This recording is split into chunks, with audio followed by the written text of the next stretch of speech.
When I play to win. There's a tournament that's coming up in our community, a bowling tournament, and I'm an average player, I guess, pretty decent. Max score is 300. I think that's when you get all strikes or something.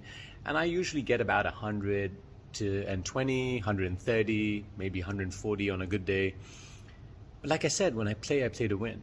Now, that doesn't mean that I'm a sore loser or I don't like losing. Of course, it's not that great, but hey, at least I know I tried my best. And that's what matters. But if I want to try my best, and in this particular case, this tournament is I'm put in a team. I'm one of 10 people, and our team has to win. So it's not just about my performance, it's about the team's performance. And I don't want to let them down.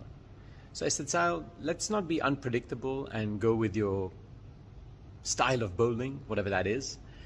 Because here's the thing, the more I practice, and if my methods are incorrect, those methods just get amplified and I just go further and further away from being a better player.